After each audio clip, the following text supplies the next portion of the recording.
नमस्कार, UP live देख रहे हैं आप और मैं हूं आपके साथ साक्षी सक्सेना। यूपी लाइव में आज सबसे पहले बात होगी लखनऊ में सीएम योगी की अध्यक्षता में हुई अधिकारियों की बैठक को लेकर।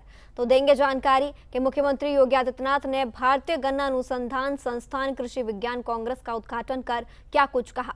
तो वहीं बताएंगे कि जब देश में एलपीजी की कमी और महंगाई की चर्चा है, तब चंदौली ने ऊर्जा आत्मनिर्भरता के कौन सी अनोखी मिसाल पेश की है।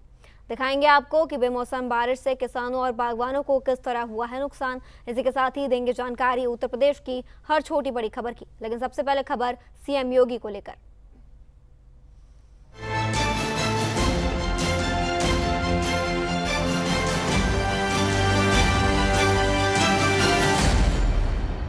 लखनऊ में सीएम योगी ने फसल नुकसान पर अधिकारियों के साथ बैठक ली। किसानों को लेकर अफसरों को सीएम योगी ने निर्देश दिए हैं। हर प्रभावित किसान की मदद हो, उसको लेकर भी कहा और क्षतिपूर्ति में देरी नहीं होनी चाहिए।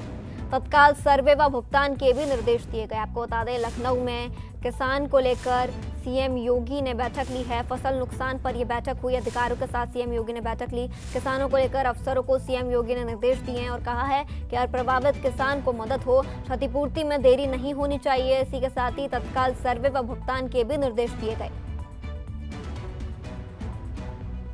आपको बता दें, लखनऊ में सीएम योगी ने फसल नुकसान पर यह बैठक ली है। किसानों को लेकर अफसरों के साथ सीएम योगी ने निर्देश भी दिए।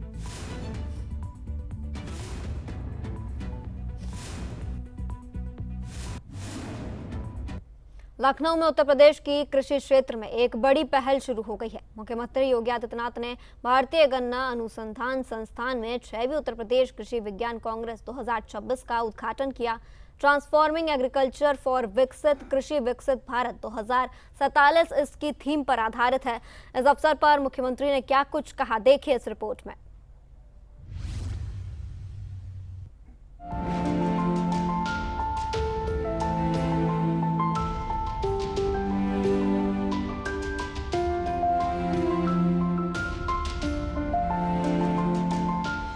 उत्तर प्रदेश के मुख्यमंत्री योगी आदित्यनाथ ने भारतीय गन्ना अनुसंधान संस्थान में 6वीं उत्तर प्रदेश कृषि विज्ञान कांग्रेस 2026 का उद्घाटन किया। उत्तर प्रदेश कृषि अनुसंधान परिषद ने इसका आयोजन किया। ये 3 दिवसीय कांग्रेस ट्रांसफॉर्मिंग एग्रीकल्चर फॉर विकसित कृषि विकसित भारत 2047 विषय पर केंद्रित है। इस कार्यक्रम उत्कृष्ट कार्य करने वाले लगभग 15 कृषि वैज्ञानिकों को उत्तर प्रदेश कृषि वैज्ञानिक सम्मान से नवाजा गया। इस अवसर पर मुख्यमंत्री योगी आदित्यनाथ ने कृषि क्षेत्र में नवाचार, अनुसंधान और किसानों की आय बढ़ाने पर जोर दिया। उन्होंने कहा कि विकसित भारत के सपने को साकार करने के लिए कृषि को आधुनिक, जलवायु अनुकूल और उत्पादकता बढ़ाने वाली बनाना आवश्यक है। अगर आप उत्तर प्रदेश की बात करते हैं तो यह भारत की सबसे बड़ी आबादी का राज्य है। सबसे बड़ी आबादी का राज्य इस बात का प्रमाण है कि जब यहां खेती के अनुकूल और जीवन के अनुकूल वातावरण रहा होगा, तब सबसे अधिक आबादी यहां बसी होगी और वह आज भी हम सबको देखने को मिलती है। उत्तर प्रदेश जैसे राज्य में दुनिया की सबसे उर्वरा भूमि, दुनिया की सबसे अच्छा जल संसाधन। अगर आज भी आप देखते होंगे दुनिया के अंदर अगर सिंचित भूमि का प्रतिशत सबसे अधिक कहीं पे है तो वह भारत के अंदर, और भारत में कहीं है तो वह उत्तर प्रदेश के अंदर ही आपको मिलेगी। और जो प्रारंभिक शर्तें हैं उन सब शर्तों को पूरा करते हुए थोड़ा भी हम ध्यान दे दें तो कैसे परिणाम आते हैं। परिणाम किस रूप में सामने आते हैं।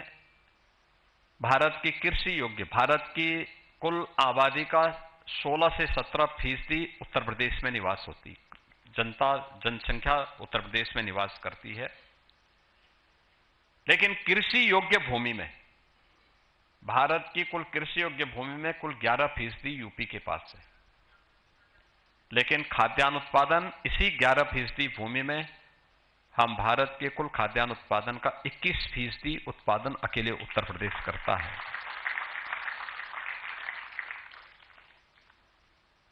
थोड़ा प्रयास कर दिया जाता है, परिणाम कैसे आते हैं। कृषि उत्पादन की जो गति है उसको कैसे बढ़ाया जा सकता है। गत 9 वर्ष में मुझे इस बात पर प्रसन्नता की अनुभूति होती है कि थोड़े बहुत प्रयास जब किए जाते हैं तो परिणाम कैसे आते हैं। हमने कृषि विकास की दर को उत्तर प्रदेश के अंदर 8% से बढ़ा करके 18% तक पहुंचाने में सफलता प्राप्त की है। मुख्यमंत्री योगी आदित्यनाथ ने अपने संबोधन में किसान कल्याण योजनाओं, बीज पार्कों की स्थापना, कृषि विज्ञान केंद्रों के विस्तार और किसानों को डिजिटल प्लेटफॉर्म से जोड़ने पर बल दिया। उन्होंने कहा कि उत्तर प्रदेश सरकार किसानों की आय दोगुनी करने और आत्मनिर्भर कृषि को बढ़ावा देने के लिए निरंतर कार्य कर रही है। अब समय आ गया है जब लैब टू लैंड नहीं बल्कि लैब इन लैंड, यानी पहले क्या होता था, लैब टू लैंड, तकनीक का प्रयोगशाला में निकाल करके तब खेती में ले जाया जाता था। नहीं, अब खेत ही प्रयोगशाला बने और खेत प्रयोगशाला बने, इस दिशा में हमें इस कार्यक्रम को आगे बढ़ाने की आवश्यकता है। यह महत्वपूर्ण होगा कि लैब यानी खेत ही लैब बने और उस दिशा में हम प्रयास कर सकेंगे तो वह एक बड़ा कार्य उस दिशा में हो सकता है। मेरा मानना है कि ये चुनौतियां हमेशा आती रहेंगी। मैं कृषि अपने मौसम वैज्ञानिकों से बातचीत कर रहा था कि भाई खेती के समय इतना क्यों हुआ। उसने कहा साहब ये वेस्टर्न डिस्टर्बेंस है, ये ईरान और पाकिस्तान में जो बवंडर उठा है उसका कारण। तो हमने कहा भी वो युद्ध से लड़े मरे, लेकिन भारत के अंदर ये क्यों हो रहा है। उन्होंने कहा साहब वेस्टर्न डिस्टर्बेंस का परिणाम है, काफी नीचे बादल हैं और यह ओलावृष्टि का भी कारण करेगा और समय बरसात का भी कारण बनेगा और ये चुनौतियां हमेशा आती रहेंगी क्योंकि कुछ लोगों की प्रवृत्ति है तो प्रकृति भी वहां की वैसी हो जाती है। वे शांति से नहीं रहते हैं, दूसरों को भी नहीं रहने देते, न कर देंगे न करने देंगे। तो उसी दुष्प्रवृत्ति का शिकार हमारा अन्नदाता किसान भी हो जाता है और इसलिए हमें देसी पद्धति को विकसित करनी पड़ेगी और जिसके बारे में प्रधानमंत्री जी बार बार कहते हैं और वह कहते हैं नेचुरल फार्मिंग। अंततः इसका समाधान नेचुरल फार्मिंग हो सकती है।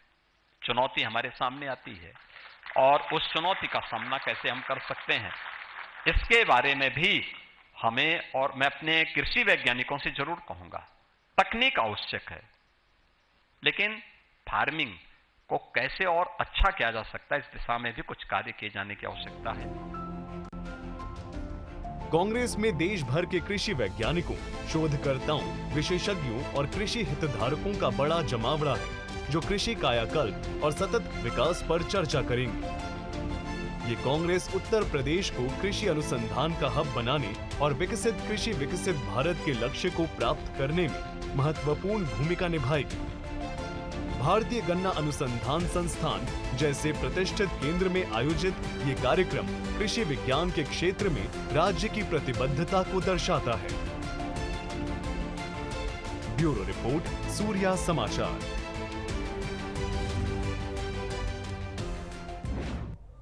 जब देश में एलपीजी की कमी और महंगाई की चर्चा है, तब चंदौली जिले के एक छोटे से गांव ने ऊर्जा आत्मनिर्भरता की अनोखी मिसाल पेश की है। चंदौली के अकोनी गांव में बायोगैस प्लांट की मदद से 125 परिवारों को घर घर सस्ती रसोई गैस पहुंच रही है। गोबर से बनी ये गैस न सिर्फ एलपीजी से सस्ती है बल्कि 24 घंटे उपलब्ध भी रहती है। इस प्लांट और प्लांट के खुशहाल उपभोक्ताओं पर देखिए ये रिपोर्ट।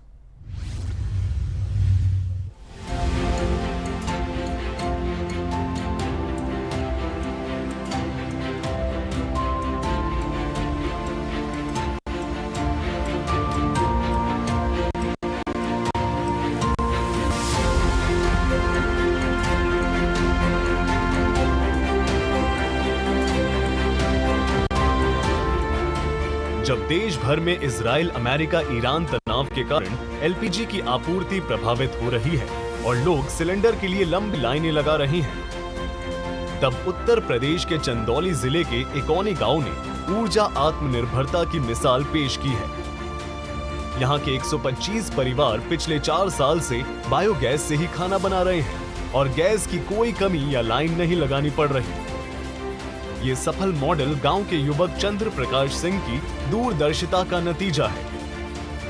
बीटेक पास चंद्र प्रकाश ने नौकरी की राह छोड़कर गांव में ही कुछ अलग करने का फैसला किया। साल 2022 में उन्होंने एक सामुदायिक बायोगैस प्लांट लगाया था, जिसमें पुनराधारित क्लीन एनर्जी कंपनी और अन्य संस्थाओं का सहयोग मिला। सर, हमारे यहाँ एक गौशाला है और जिस गौशाला में 200 पशु हैं और जिससे प्रतिदिन जो गोबर का उत्पादन होता है वो 3000 किलो होता है। तो उस जो गोबर को हम लोग वेस्ट नहीं समझते हैं अपने गौशाला में, और उससे हम अपने ही गौशाला में निर्मित एक बायोगैस है जो साफ एनर्जी एक कंपनी है उसने लगाया है और टाटा की हेल्प से लगाया है, और जिसमें हम ये सारा जो गोबर 3000 किलो निकलता है वो अपने गोबर गैस में इस्तेमाल करते हैं और उससे जो मीथेन गैस बनता है वो फिल्टर होने के बाद स्टोर करके हम लोग पाइपलाइन के माध्यम से अपने इकौनी गांव में 125 घरों को कनेक्शन दे रखा है हम लोगों ने, जिससे वो खाना बनाने के लिए इस्तेमाल करते हैं। सर, 2021 में इस बायोगैस का निर्माण का कार्य चालू हुआ और 2022 में इसका उद्घाटन हुआ और तब से ये जो गैस सप्लाई है ये गांव में निरंतर चल रही है। सर, जो ये अगर एलपीजी से कंपेयर करें तो जो हमारा बायोगैस सप्लाई हो रहा है उसके लगभग आधे रेट में है। अगर घर में अगर एक एलपीजी जितना कोई गैस इस्तेमाल करता है तो उसका जो मंथली का बिल है हर महीने का वो लगभग 400 रुपये से 500 रुपये महीने आता है। गांव में लगभग 150 से 200 गाय भैंसों की गौशाला से रोजाना करीब 5000 किलोग्राम गोबर इकट्ठा किया जाता है। इस गोबर को प्लांट में डाला जाता है जहां एनीरोबिक डाइजेशन प्रक्रिया से बायोगैस पैदा होती है। ये गैस पाइपलाइन के जरिए सीधे गांव के 125 घरों तक पहुंचाई जाती है। इस पूरी प्रक्रिया में प्रति परिवार खर्च सिर्फ 500 रुपए प्रति माह है, जो कि एलपीजी सिलेंडर की तुलना में लगभग आधा है। महिलाओं को चूल्हे पर धुआं नहीं सहना पड़ता और रसोई बनाना भी आसान हो गया है। सर, जो सप्लाई होती है वो जैसे सीज़न है उस पर डिपेंड करता है। जैसे गर्मियों में गैस प्रोडक्शन बढ़ जाता है तो समय जो है वो 3.5 से 4 घंटे सुबह, 3.5-4 घंटे शाम होती है, और जैसे जैसे ठंडियाँ आती हैं तो गैस प्रोडक्शन कम होता है। तो सबका किसी का प्रॉब्लम ना झेलना पड़े, सबको सप्लाई मिलता रहे, तो हम लोग टाइम जो है वो 2.5 घंटे सुबह, 2.5 घंटे शाम कर देते हैं। सर, काफ़ी अच्छा रिस्पॉन्स है हमारे गाँव में, तो सभी लोग लगभग पिछले 4 साल से इस्तेमाल कर रहे हैं। और अभी तत्काल में हमारा जो गैस कंजप्शन है, पहले हमारा गैस बच भी जाता था और वो वेस्ट भी आता था, पर अब जब से ये गैस समस्या चालू हुई है तो लगभग सब परिवार जो है वो इस्तेमाल कर रहे हैं। सर, ये जो इनोवेशन है या जो कह सकते हैं कि ये जो मॉडल है, मैं चाहता हूँ कि इस मॉडल को और भी जो ग्रामीण क्षेत्र में लोग इस मॉडल को रेप्लिकेट करें, इस जैसा बायोगैस का निर्माण करें और उससे उसका लाभ लें। चंदौली जिले का ये छोटा सा गांव अब पूरे देश के लिए ऊर्जा आत्मनिर्भरता का जीवंत उदाहरण बन गया है। विशेषज्ञों का मानना है कि अगर ऐसे मॉडल को बढ़ावा दिया जाए तो ग्रामीण भारत में स्वच्छ ऊर्जा क्रांति लाई जा सकती है।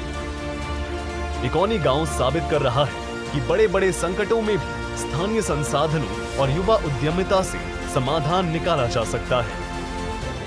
ये मॉडल न सिर्फ एलपीजी संकट का जवाब है, बल्कि आत्मनिर्भर भारत और स्वच्छ ऊर्जा के सपने को हकीकत में बदलने की दिशा में एक महत्वपूर्ण कदम है।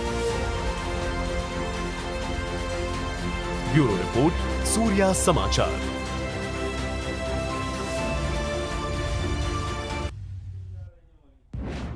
खबर कानपुर से है, जहां किडनी रैकेट मामले में एक और आरोपी गिरफ्तार किया गया। बीते दिनों 2 आरोपियों की वीडियो सामने आई थी और वीडियो में आरोपी अफजल और परवेज शैफी नजर आ रहे थे। परवेज को कानपुर पुलिस ने गिरफ्तार किया है। लूट डकैती मामले में परवेज पहले भी जेल जा चुका है। आपको बता दें, कानपुर में किडनी रैकेट मामले में एक और आरोपी को गिरफ्तार किया गया है। बीते दिनों 2 आरोपियों की वीडियो सामने आई थी, जिसमें आरोपी अफजल और परवेज सैफी नजर आ रहे थे। अब परवेज को पुलिस ने गिरफ्तार किया है कानपुर से, और लूट डकैती मामले में परवेज पहले भी जेल जा चुका है। नवी गिरफ्तार 8 गिरफ्तारियां इस पूरे प्रकरण में हुई थी। नवी गिरफ्तारी देर रात हुई है। ये इस अभियुक्त का नाम परवेज सैफी है। ये मूलतः मेरठ का रहने वाला है। ये अभ्यस्त शातिर किस्म का अपराधी है, जिसके विरुद्ध पूर्व में भी लूट डकैती जैसे संगीन अपराध इसने कर रखे थे और इसके विरुद्ध अलग अलग जनपदों में अभियोग पंजीकृत हैं। इसमें ये जो व्यक्ति था परवेज सैफी, ये डॉक्टर अफजाल के साथ मिलकर के काम करता था और ये अफजाल का जो लॉजिस्टिक और जो ट्रांसपोर्टेशन है वो इसका काम था। साथ में ही रहते थे ये दोनों। ये इसने जब इससे बातचीत हुई, पूछताछ हुई, तो इसको द्वारा बताया गया कि ये 10 दिन यहाँ पर जब तक ये ऑपरेशन हुआ उसके पहले ये लोग आकर के यहाँ पर रेकी करते थे और यहाँ पर ये साथ में ही रहते थे। अफजाल के साथ इसका एक वीडियो भी हम लोगों को मिला था जिसमें ये पैसों की गड्डियों के साथ जो है वो एक साथ दोनों को देखा गया था। इसके पास से टोटल पुलिस ने लगभग 9 लाख रुपए बरामद किए हैं। इसने डॉक्टर अफजाल के संबंध में कुछ अहम सुराग दिए हैं जिसके आधार पर पुलिस काम कर रही है। शीघ्र ही ये अफजाल की भी गिरफ्तारी सुनिश्चित की जाएगी। इसके अतिरिक्त एक ऑडियो हम लोगों को प्राप्त हुआ था जिसमें जो अभियुक्त है शिवम और नवीन, इन लोगों के बीच आपस में बातचीत हो रही थी जिसमें इकबाल किया गया कि एक महिला है जिसकी ट्रांसप्लांटेशन के बाद जिसकी मृत्यु हो गई। इन लोगों ने इसको हॉस्पिटल में एडमिट कराया, मैक्स हॉस्पिटल में, और फिर वहां से इन लोगों ने उसको उसके परिवार वालों को सुपुर्द किया। डोनर कौन है, रेसिपिएंट डोनर कौन है, इसके बारे में अभी तफ्तीश चल रही है, जांच चल रही है। जो भी तथ्य निकल के आएंगे उसके आधार पर अगली कार्रवाई की जाएगी। बेमौसम मौसम ने उत्तर प्रदेश के किसानों को दोहरी मार दी है। राजधानी लखनऊ के मलिहाबाद क्षेत्र में तेज आंधी तूफान और बारिश से मशहूर दशहरी आम के बागानों को भारी नुकसान पहुंचा है। वहीं अलीगढ़ जिले में भारी बारिश और ओलावृष्टि से खड़ी और कटी गेहूं की फसलें बर्बाद हो गई हैं। दोनों जगह किसान मायूस हैं और सरकार से मुआवजे की मांग कर रहे हैं। इस पर देखिए ये रिपोर्ट।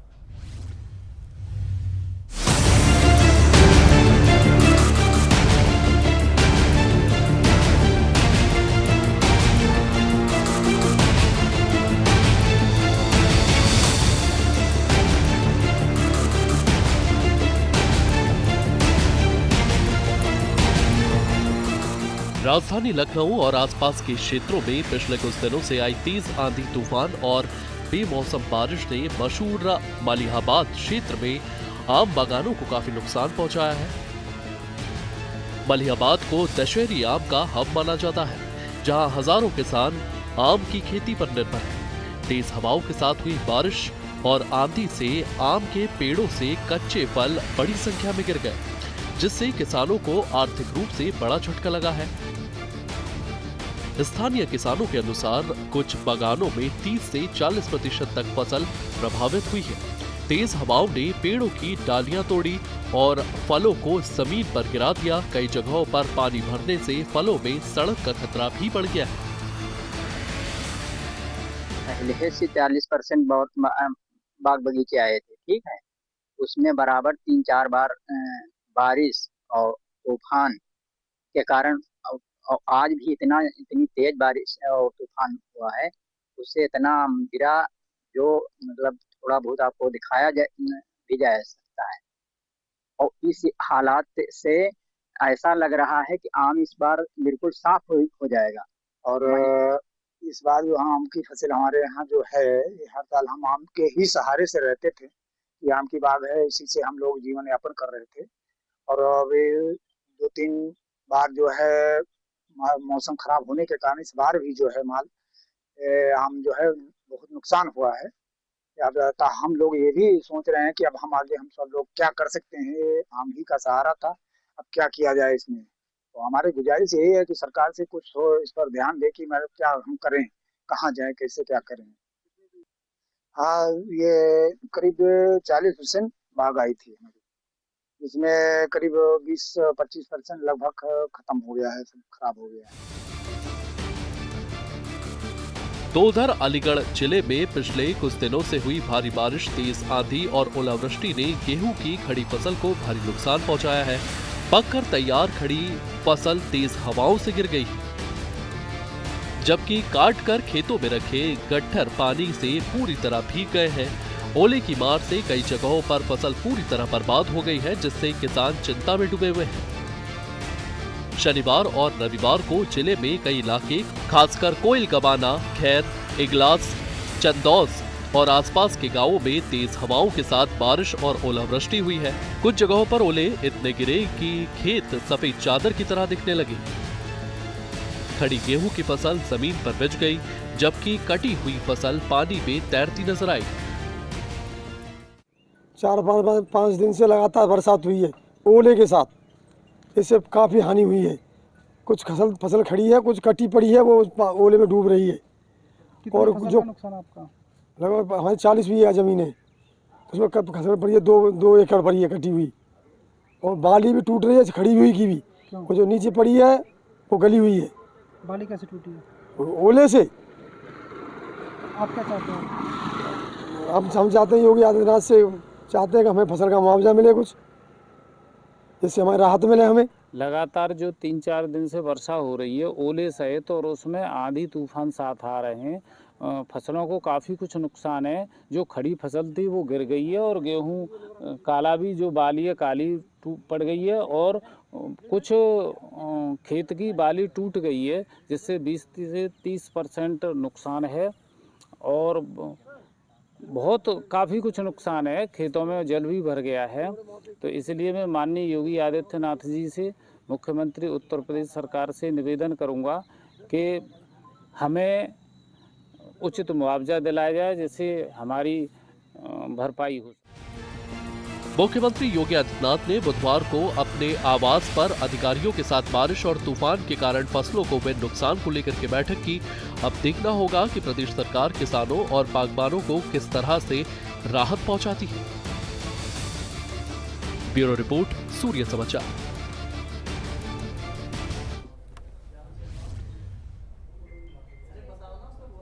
फिलहाल यूपी लाइव में इतना ही। बने रहिए सूर्य समाचार के साथ।